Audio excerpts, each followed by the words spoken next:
Premium members and Google One subscribers were in luck last month in November 2020 when Google offered free Stadia Premier Editions, normally bundled at $100, for anybody who signed up for the service. The promotion was only available if you subscribed to YouTube Premium prior to November 6th, and the offer ended on the 31st of December 2020. However, they quickly sold out in the US, they were unsure if they were going to restock this, and it became unavailable in a lot of countries shortly thereafter. The bundle itself came with a Stadia controller and a Chromecast Ultra, which offers 4K streaming. Unfortunately, the bundle does not come with the Stadia Pro subscription, that is an additional $9.99 a month. However, new customers got 1 free month of Stadia to test it out, while Google One subscribers would get an additional 3 months. If you missed out on the deal and are still curious, they are currently offering a deal for anyone who pre-orders Cyberpunk 2077 to receive a free Stadia Premium kit as well. As a YouTube Premium subscriber and user of Android products, how could I pass up the opportunity for a free Chromecast Ultra and a month to test out Stadia Pro? Here are my experiences and impressions of Stadia in late 2020. Stadia Pro resembles Xbox xCloud streaming service. No installs are needed, you can claim one of 30 games at the time of recording, then instantly play them within seconds. The interface is simple and adds claimed games to your library. The game selection is varied and has something for everyone. Mouse and keyboard can be used with Stadia on the Chromecast on your PC. The Stadia controller has a smooth D-pad and very bumpy thumbsticks. It has an XYAB outlay similar to an Xbox controller. You have the ability to buy games as well, just like any other service. However, you don't have to be a Stadia Pro subscriber to purchase and play games on Stadia. I wanted to try out a few different tests for Stadia. The first I did was prior to receiving the physical product from Google. I linked out my Xbox One controller via Bluetooth and an installed version of Chrome on a hardline PC. I tested first with my VPN on, using PIA VPN. I tested Ember, which was an early access game, and lost connection several times. First time I lost a connection, I was streaming down speeds around 40 megabytes. I decided maybe perhaps my VPN was the issues and turned it off. After turning it off, I still had connection issues with 300 megabytes down. I tested Ember again, still crashed. I wondered if it was just the game, so I decided to give another game a go. I booted up Guilt, which is a Stadia exclusive.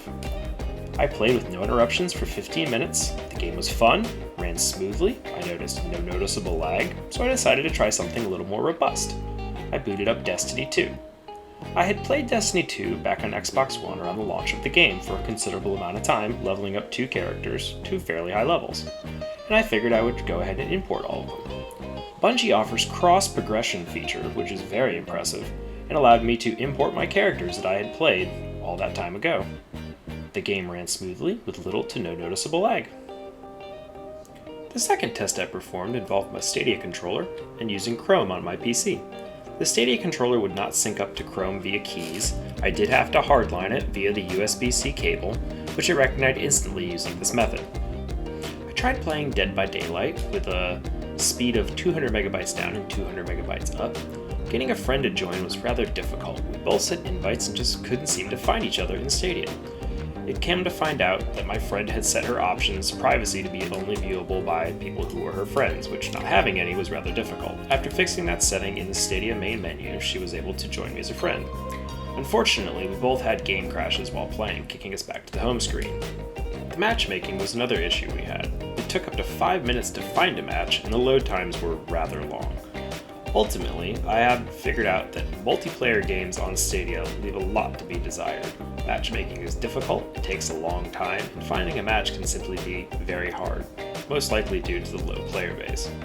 Next up for my test was single-player Risk of Rain 2. The game pixelated at moments, but other than that, the controls felt nice. I was able to switch between mouse and controller on the fly for precise aiming as needed. The game does look a little odd. It really does feel like you're playing as Mysterio, fighting Ghost Rider heads, Charizards, Iron Giants, Turtle Frogs, and it took me a while to find the transponder on my first go. After that, though, I did enjoy the game and have played it several times since. After that, I tried a game called Gunsport. This retro game was very fun. I had no lag on it whatsoever, single player, no issues. I did try to find a multiplayer match, but there simply was not any other players that I could link up with. Finally, I tested Rock of Ages 3. The game is fun, however, I'm not a fan of the newer edition of the tower defense portion built into the game, but I do enjoy that series. My third and final test was using the Chromecast Ultra and the Stadia controller. This is by far the way that this is meant to be played. Phoenix Rising, a Breath of the Wild clone, played great on the demo. I had no noticeable lag and no connection issues. So now, at this point, my question really is, who is Stadia for? It has a low entry point. All you need is a Bluetooth controller, purchase a game on Stadia, or simply subscribe. And you can play a game without the subscription. So yes, it only is 1080p resolution and in stereo. If you want to play titles in 4K or 5.1 audio, you do require an active Pro subscription. So I am seriously considering purchasing Cyberpunk 27 on Stadia just to see if it can hold up. Can Google's streaming service keep this game looking crisp? Thanks for joining us on NIXGIG Gaming. For more content like this, please like, comment, and subscribe. And we'll have more great videos like this in the future. Thank you so much and have a lovely day.